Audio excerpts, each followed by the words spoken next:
Soybeans for food plots. We're going to be talking about ways to rally and maximize potential this fall today on Land Beat. Soybean food plots are a very popular food plot to plant for whitetail deer and in a hunting strategy. Of course, we love them as well because there's so much great forage through the summer, very attractive late season. So if you can get them to maturity and produce pods, they are incredible.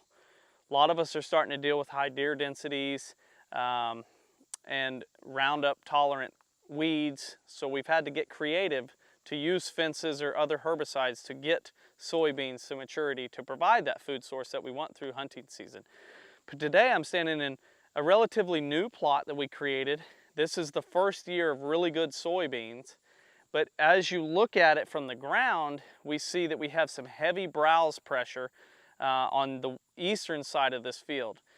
Indicates to us that most of the deer are probably coming from the east and working their way out here, and this is where they're spending a lot more time. The western side of the field is completely closed canopy, almost hip tall beans, and very attractive food source that will make a lot of beans for hunting late season.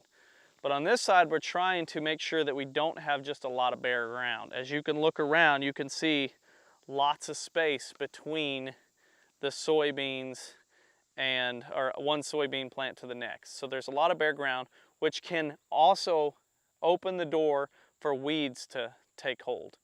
Since it's a newer plot, we don't have a lot of weeds here yet, but as we begin to progress forward, there'll be a lot more weeds that come into this area.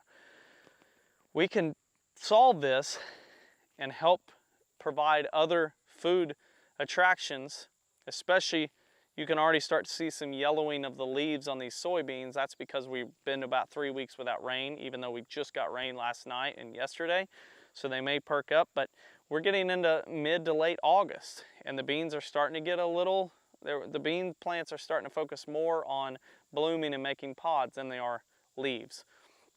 And so in doing so, we have a lot of bare ground and we don't want to have this void in time of forage here available for deer. Meaning we don't want the leaves are not going to go deer forage on leaves, forage on leaves, forage on leaves, shift right over to forage on pods. There's going to be a time when the leaves start to become too mature, they're not attractive, and now we're in the waiting game waiting for the pods to be attractive.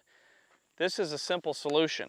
You can come in where you have these openings, overbrowse beans, and overseed with an annual fall blend or an annual fall plant like a radish or a turnip or wheat or oats as we get a little bit later into the summer, like September and October, and we can have that growing up underneath the soybeans.